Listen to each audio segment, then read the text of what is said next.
बंधुमाने आजिर एही कार्यक्रमटी मिथुन राशि पाई बहुत बेसी गुरुत्वपूर्ण अछि। आजिर एही भिडियोरे आमे माने जानिबा मिथुन राशि पाई एही अगस्त 2024 किपरि रहिबो। मिथुन राशिर मासिक राशिफल उपरे आलोचना करिबा।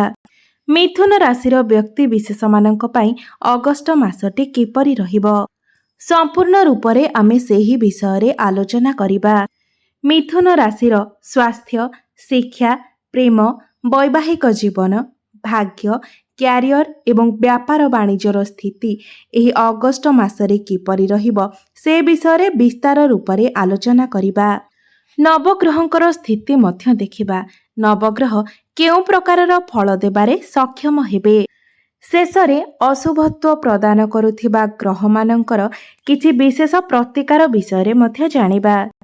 सेथिपाई स्किप न करी भिडियोटी को शेष पर्यंत निश्चय देखंतु एवं आपणकर जदि मिथुन राशि होइथाय तेबे भिडियोटी को लाइक करी चैनलटी को सब्सक्राइब करि दियंतु एवं कमेंट बॉक्स रे जय श्री जगन्नाथ निश्चय लिखंतु। तेबे आसंतु आरंभ करिबा एही कार्यक्रम को जहाँकि जन्म राशि एवं चंद्र राशि उपरे आधारित अटे। अगस्त मास आरंभ रे मिथुन राशि रे नवग्रहंकर स्थिति किपरि रहिबो से विषय सर्वप्रथमे जानिबा। बंधु माने राशि चक्रर तृतीय राशि हेउछि मिथुन राशि एवं मिथुन राशिर राश्याधिपति हेउछन्ति बुध एवं बुध आपणकर तृतीय भावरे विराजमान अछन्ति। बुधଙ୍କ सहित शुक्र मध्य आपणकर तृतीय भावरे विराजमान अछन्ति। आपणकर द्वितीय भावरे सूर्य विराजमान अछन्ति। चतुर्थ भावरे केतु विराजमान अछन्ति। नवम भावरे शनि विराजमान अछन्ति। दशम भावरे राहु विराजमान अछन्ति एवं आपणकर द्वादश भावरे मंगल एवं गुरु विराजमान अछन्ति। तेबे आसंतु जानिनेबा आपणकर स्वास्थ्य किपरि रहिबो एही अगस्त 2024 रे। तो बंधु माने कुंडलीर प्रथम भावटी होइथाय आपणकर स्वास्थ्यर भाव, इम्यूनिटी सिस्टम रो भाव एवं आपणकर प्रथम भावर अधिपति हेउछन्ति बुध एवं बुध आपणकर तृतीय भावरे अछन्ति एवं बुधଙ୍କ सहित शुक्र मध्य विराजमान अछन्ति। बंधु माने तृतीय भावटी को कुंडली रे एते भलो बोली विचार करा जाय नथाय कारण तृतीय भावटी साहस एवं पराक्रमर भाव होइथाय, अधिक भ्रमणर भाव होइथाय।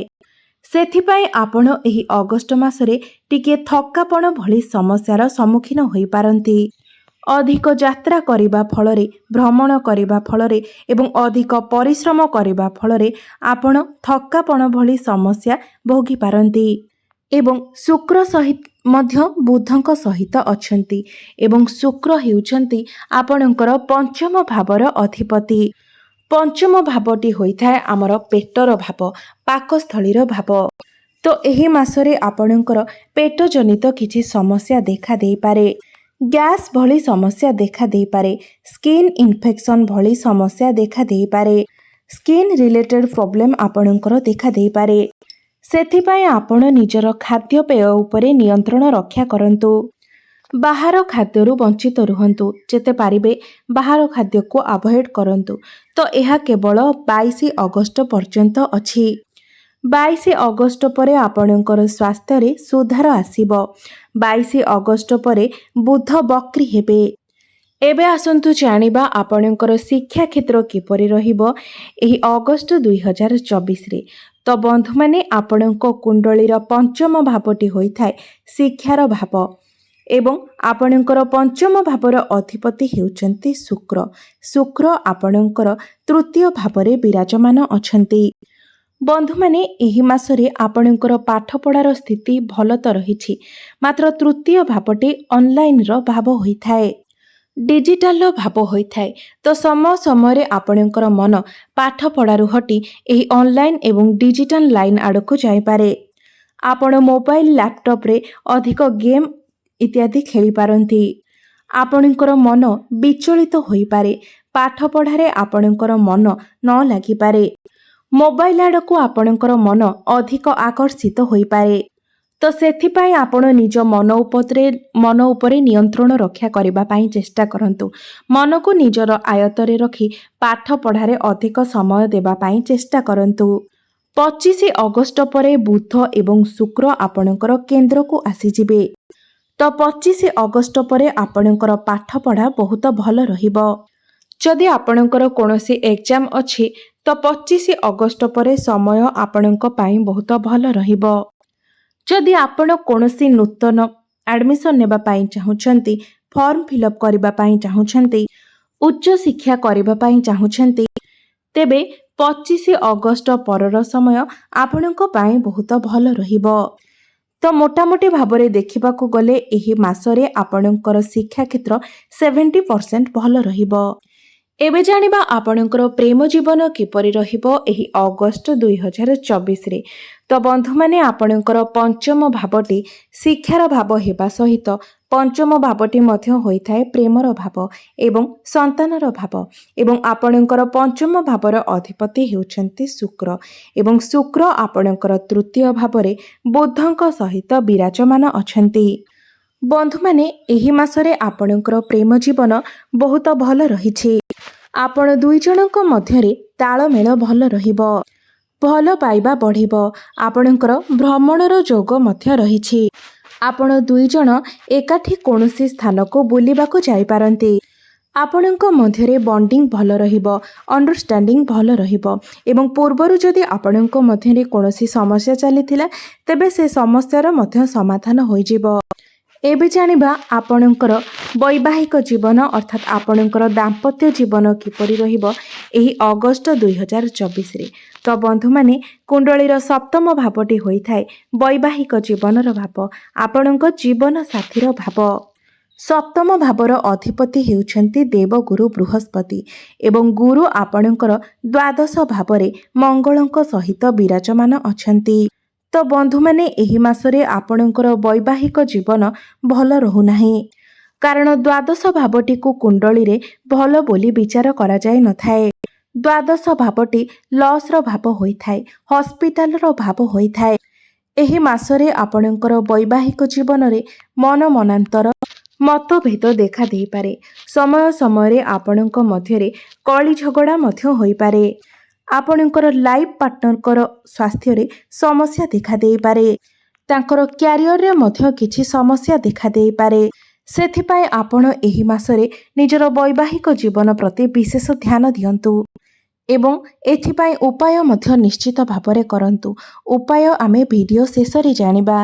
ଏବେ ଜାଣିବା ସବୁଠାରୁ ଗୁରୁତ୍ୱପୂର୍ଣ୍ଣ ବିଷୟବସ୍ତୁ, ଯାହାକି ଆପଣଙ୍କର ଭାଗ୍ୟ, କ୍ୟାରିୟର ଏବଂ ବ୍ୟାପାର ବାଣିଜ୍ୟର ସ୍ଥିତି କିପରି ରହିବ ଏହି ଅଗଷ୍ଟ 2024ରେ। ବନ୍ଧୁମାନେ, ନବମ ଭାବଟି ହୋଇଥାଏ ଆପଣଙ୍କର ଭାଗ୍ୟର ଭାବ ଏବଂ ଦଶମ ଭାବଟି ହୋଇଥାଏ ଆପଣଙ୍କର କ୍ୟାରିୟରର ଭାବ ଏବଂ ଆପଣଙ୍କର ନବମ ଭାବର ଅଧିପତି ହେଉଛନ୍ତି ଶନି ଏବଂ ଶନି ଆପଣଙ୍କର ନବମ ଭାବ ଅର୍ଥାତ୍ ତାଙ୍କର ନିଜ ଗୃହରେ ହିଁ ବିରାଜମାନ ଅଛନ୍ତି। ବନ୍ଧୁମାନେ, ଶନିଦେବ ଏଠାରେ ବହୁତ ଲମ୍ବା ସମୟ ଧରି ଅଛନ୍ତି ଏବଂ ବହୁତ ଲମ୍ବା ସମୟ ପର୍ଯ୍ୟନ୍ତ ମଧ୍ୟ ରହିବେ, ଅର୍ଥାତ୍ ମାର୍ଚ୍ଚ 2025 ପର୍ଯ୍ୟନ୍ତ ଶନିଦେବ ଆପଣଙ୍କର ନବମ ଭାବରେ ରହିବେ। ଆପଣଙ୍କର ଭାଗ୍ୟ ଏଠାରେ ଭଲ ତ ଅଛି, ଶନି ଏଠାରେ ଆପଣଙ୍କର ଭାଗ୍ୟକୁ ମଜବୁତ ବନାଉଛନ୍ତି। ମାତ୍ର ଶନି ଆପଣଙ୍କର ଏହି ସ୍ଥାନରେ 14 ନଭେମ୍ବର ପର୍ଯ୍ୟନ୍ତ ବକ୍ରି ଅବସ୍ଥାରେ ରହୁଛନ୍ତି। ତ ସେ ପର୍ଯ୍ୟନ୍ତ ଶନି ଆପଣଙ୍କୁ ଆପଣଙ୍କର ଅଷ୍ଟମ ଭାବର ଫଳ ପ୍ରଦାନ କରିବେ ଏବଂ ଭାଗ୍ୟର କାରକ ଗ୍ରହ ଦେବଗୁରୁ ବୃହସ୍ପତି ଆପଣଙ୍କର ଦ୍ୱାଦଶ ଭାବରେ ଅଛନ୍ତି। ଏହାର ଅର୍ଥ ଭାଗ୍ୟ ତ ଆପଣଙ୍କୁ ସାଥ ଦେବ, ମାତ୍ର ଟିକିଏ ବିଳମ୍ବରେ, ଅର୍ଥାତ୍ ଆପଣ ଯେଉଁ ବି କାର୍ଯ୍ୟ କରିବେ ତାହା ବିଳମ୍ବରେ ସମ୍ପୂର୍ଣ୍ଣ ହେବ। ଯେଉଁ କାର୍ଯ୍ୟଟି ଆପଣଙ୍କର 2 ଦିନରେ ଶେଷ ହେବା କଥା ସେହି କାର୍ଯ୍ୟଟି ଆପଣଙ୍କୁ 4 ଦିନ ଲାଗିଯିବ।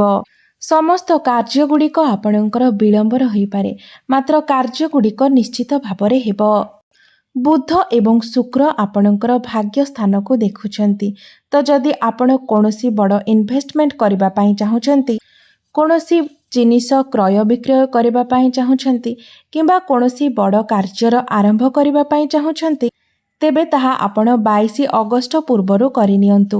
ଭାଗ୍ୟ ଆପଣଙ୍କର ସାଥ ଦେବ। एबे जानिबा आपणकर क्यारियर किपरि रहिबो अगस्त 2024 रे। तो बंधु माने आपणकर दशम भावटी होइथाय आपणकर क्यारियर भाव एवं आपणकर दशम भावर अधिपति हेउछन्ति देवगुरु बृहस्पति जे कि द्वादश स्थान रे विराजमान अछन्ति एवं आपणकर दशम भावरे विराजमान अछन्ति राहु। तेबे गुरुत्वपूर्ण कथा हेउछि राहु केवल अगस्त मासरे ही नुहे संपूर्ण एक वर्ष पर्यंत आपणकर दशम स्थान रे रहिबे जहा फଳରେ आपणकर क्यारियर रे एक बहुत बड़ परिवर्तन आसीबो। एहार प्रभावरे आपणकर क्यारियर रे एक बहुत बड़ परिवर्तन हेबो। गुरु आपणकर द्वादश भावरे अछन्ति। एहार अर्थ हेउछि आपण वैदेशिक कंपनी रे एक बड़ चाकरी पाई पारंती, विदेश को भ्रमण करने जाईपारती, विदेश रे रही काम कार्य करुथिबा व्यक्ति मानक पई समय शुभ रहिछि। आपणकर कर्म क्षेत्र रे ट्रांसफर हेबार मध्य जोग बनुअछि, प्रमोशन हेबार मध्य जोग बनुअछि, कोनोसी ना कोनोसी एक बड़ परिवर्तन हेबार जोग बनुअछि। घर ठारू बहुत दूर रे आपणकर जॉब होई पारे। राहु एठारे मनुष्य को चतुर एवं चालाक बनाई थांती। टेक्निकल क्षेत्र रे सफलता देइथांती, इलेक्ट्रिकल क्षेत्र रे सफलता देइथांती, डिजिटल क्षेत्र रे एवं राजनैतिक क्षेत्र रे थिबा व्यक्ति माननकु बहुत शुभ फल प्राप्त हेबो। अल्प परिश्रम रे आपनकु अधिक सफलता प्राप्ति हेबो। शॉर्टकट रे एवं सुरुखुरु रे आपनकर समस्त कार्य गुड़िक होई जिवो। व्यापार रो कथा हेबा जदि आपनकर सप्तम भावटी होइथाय आपनकर व्यापार वाणिज्यर भाव एवं 20-21 अगस्त पर आपणकर व्यापार वाणिज्यर स्थिति भल रहिबो। आपणकर व्यापार रे ग्रोथ आसीबो। मात्र 20 अगस्त पूर्वरु आपणकर व्यापार वाणिज्य रे लॉस होई पारे। 20 अगस्त पर आपण कोनोसी नूतन व्यापारर आरंभ मध्य करि पारंती। आपणकर डेली इनकम रे वृद्धि आसीबो, फाइनेंशियल ग्रोथ हेबो। आपणकर लाभ हेले मध्य समय समय रे अधिक व्यय मध्य घटिबो, कारण आपणकर सप्तम भावर अधिपति आपणकर द्वादश भावरे अछंती, जहा फଳରେ आपणकर लाभ तो हेबो मात्र मझिरे मझिरे व्यय मध्य अधिक हेबो। समय समय रे आपणको आकस्मिक धन मध्य प्राप्ति होई पारे। एबे आसंतु जानिबा किछि उपाय विषय जे उपाय गुड़िको करबा द्वारा आसुथिबा समस्त समस्या गुड़िक दूर होई जिवो। तो आपण प्रत्येक दिन बुधंकर बीज मंत्रर जप निश्चित भावरे करंतु। ओम ब्राम ब्रिंग ब्रोंग सह बुधाय नमः एही मंत्रटी को आपण प्रत्येक दिन 108 थर जप करंतु एवं गुरुंकर बीज मंत्रर जप मध्य आपण प्रत्येक दिन निश्चित भावरे करंतु। ओम ग्राम ग्रीम ग्रोम सह गुरवे नमः एही मंत्र को आपण प्रत्येक दिन 108 थर निश्चित जप करंतु एवं प्रत्येक दिन आपण हनुमान चालीसार पाठ करंतु। एहा सहित प्रत्येक दिन आपण सूर्य को जलार्घ्य अर्पण करंतु। आपणकर समस्त अशुभत्व खंडन हेबो, भाग्य रे परिवर्तन आसीबो। आपण मानकर जीवन मंगलमय हेउ, एहा ही ईश्वरंक निकटरे मोर प्रार्थना। धन्यवाद।